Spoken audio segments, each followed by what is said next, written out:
everyone. Welcome back to my channel. And if you're new here, I'm Sue of Bendnstretch with Sue. In today's video, I'll be taking you through a session on balancing. Balance is a skill that over time really deteriorates with us. In fact, it begins as early as age 30, where we begin to lose our ability to balance well. Now, the reason for that can be quite varied. However, loss of strength, coordination, as well as oftentimes being on various medications, inner ear issues, can have an impact on our ability to balance. Poor postural alignment also comes into play. So it's really important in the practice of both yoga and Pilates to work on strength, flexibility, and body awareness that helps us to improve our posture so that we can improve our balance as well. When we develop these skills, we are able to really navigate through so many of our activities, functional activities, so much more efficiently without the fear of injury. Because through poor balance, the injuries that result are quite devastating, particularly in the aged population. You know the old adage, use it or lose it, and it certainly does apply to our ability to balance. So let's work on that today as we come up to standing. Now you may want to have a chair, as I have here, available to you. You could also be near a wall, or maybe even standing in a doorway can be a safe way to practice your balance, so that most importantly, you do remain safe. Now, as we plant ourselves to come into alignment, really important to connect with what's going on within the body. So standing and bringing awareness through your feet, you'll want to distribute the weight in your feet quite evenly. We have a tendency sometimes to distribute more weight through one portion of the foot, one particular foot more than the other. And these poor habits have an impact long-term on our ability to balance. So as you connect with which portions of your feet are touching the floor, you'll be able to ground it down. You can even spread the toes nice and wide. You can even pick up all of your toes and then place the big toes down, spreading the others down and maybe even creating a little bit more space between them so that you widen your base of support in grounding. You also want to keep the toes pointed straight ahead as best as you can. Quite often, a lack of balance will be compensated by having the feet turn out a little bit, and this helps with the balance when people are walking. So we do want to correct that over time if it's possible, to strengthen the muscles by really feeling the legs engage, feeling your core engaging, so that as you stack the body, you'll feel your hips aligning over top of your ankles, with your rib cage over top of your hips, your shoulders over your ribs, and your ears over your shoulders. Now, you can have the arms relaxed at your sides, or you could certainly hold on to the chair, hands on the walls beside you, to whatever you find necessary to help you to stay safe while you practice this. Now, standing tall, you'll want to bring the ears over the shoulders and keep your gaze out in front of you. So that's called your drishti. There's a focal point that you are able to concentrate on while you are standing and balancing. Now, just standing on the 2 feet, you'll notice perhaps there's a little bit of wobble that goes on from one foot to the other, or maybe you're feeling pretty evenly distributed, especially by bringing your attention to this.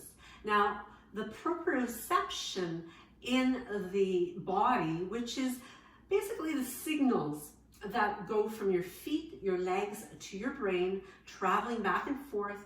You want to improve this pathway over time to really help you to improve your balance. So standing here, engaging nice and tall, making sure that your breath does remain normal and calm. You never want to be holding your breath.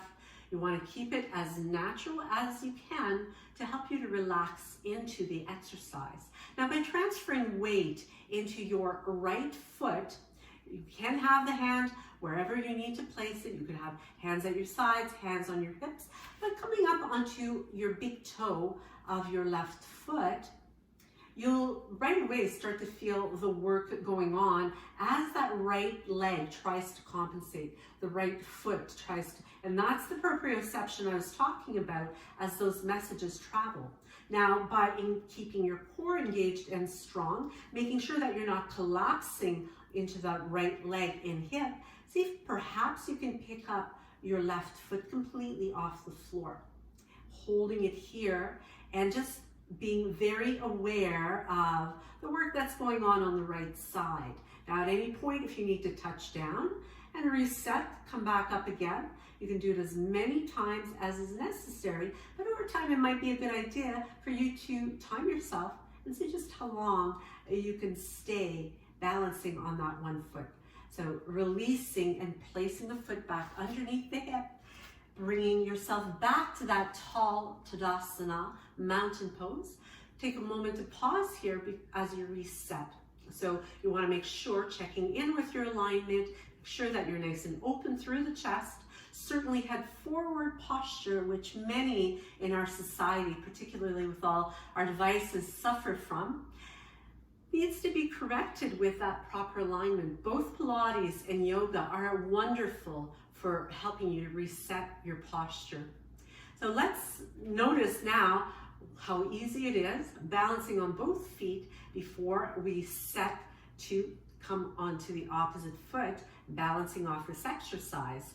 So as you bring your weight into the left foot, again, you can bring yourself onto your left big toe, perhaps picking up the foot whenever you're ready, tapping the toes down if you need to, holding it there as you remain tall, keeping those ears right over top of the shoulders. Try not to lean back or to lean forward. Do stay as centered as you possibly can. It's going to be a little bit of a lean to the left side in this instance, but you want to try to stay as centered as possible. So replacing your right foot underneath the hip, come on back to that tall posture, Tadasana. Continue to keep your breath nice and balanced and easy. Now, different ways that you can begin to challenge this exercise is throughout the various yoga poses, also adding some movement and some weight shifting. Now, yoga is wonderful, as well as Pilates, to shift the weight and then to add movement even into your balance. So progressing to that only when you're ready, and certainly you can continue to use your support to continue to add on. But let's give it a try. If you're ready, we're going to come onto the right foot as we take the left leg out in front and sinking into that right foot. So you do want to keep your weight, the hips coming back as you reach forward. Now you could, again, keep the hands to the hips. You could have the arms out in front or even out to the sides if that is more helpful for you. But from here, let's add a little bit more movement by maybe bending a little bit deeper and then straightening the leg. Bending and straightening, keeping that core nice and tight while you bend and straighten, and then stepping that foot in and release and relax. Breathe easy. So as we prepare to do the other side, I'm just going to turn sideways here so that you can have a better look at what is going on. So I'm going to switch to the opposite leg as we bring the right leg in front, balancing on the left. So keeping the body tall, keeping yourself stacked. Remember, the head doesn't jut forward. You want to pull it back, keep those ears over your shoulders, and extending your right leg up, bending your left one. Now you can go as deep as you like here or stay as shallow as you like, but you want to make sure that your toes are not coming too far or your knee on the bent leg is not coming too far forward. As you straighten, replacing your body weight, shifting that weight again. And let's do one more time. Keeping the hips back and bring it in and step that foot in.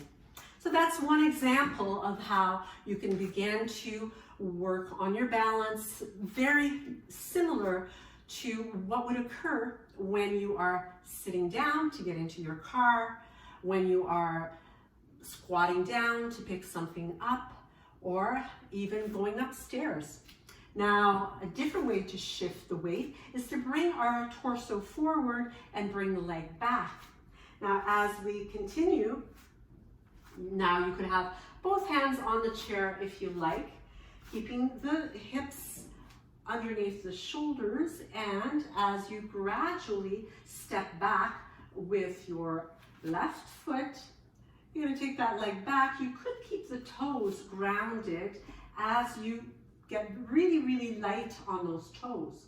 Perhaps lifting up higher, maybe keeping the arms on the chair, or maybe lifting them up and away, keeping them alongside the ears, perhaps taking them up wide like an airplane, or even bringing them alongside the body as you reach the head forward. And once again, you can bend and straighten the standing leg, bend and straighten one more time. And as you straighten, stepping in and coming back to your Tadasana. So we'll finish this off by balancing on the other side. What we do on one side, we always want to do the same exercise to the opposite side, just to balance the two sides of our bodies and really bring our muscles into balance as well. So as we bring ourselves into mountain, let's stand tall. And once again, arms can be hands on your chair. You might get a little bit closer, or you can stay further away. Just knowing the chair is there for you should you need it, or having a wall beside you is actually quite a good idea as well. If you're just beginning to develop this skill, as you reach back with the right big toe, again, you can keep it planted here. There's a lot of wobbling, or beginning to lift yourself up, reaching and extending. So again, keeping the hips level here is also going to challenge your core a little bit more. And again, you've got lots of arm position options available to you. Let's do the bending and straightening on this leg too, so that we don't get lopsided. One more time. And step that foot in and release. Come on back to your mountain pose. So as you continue to add on, there's many different yoga poses that I'll be incorporating in the practices that I share with you, particularly on Fridays, where you can work on your balance as well as strengthening in our Pilates practices, particularly the standing Pilates exercises. Now, as we wrap up, if you want to add on even more challenge, I challenge you to do some of these with the eyes closed. And you'll find that the vision that we rely on to help us with our balance brings a whole other area of challenge to balancing. So have fun with it, play around with it. Don't take yourself too seriously. Just know that any work that you do on this is going to be so beneficial for you, really helping you to stay strong, to stay tall, work on your posture, you breathe better this way. Everything just functions so much better when you practice that body awareness. So I'd like to thank you so much for sharing your time today. And leave me your comments. Let me know what your balance is like. And don't forget to give me one of these if you liked it. Hit that subscribe button. Share it with your friends. Hit the notification bell also so that you'll know when I upload new content. And you can check it out and check me out in the next video.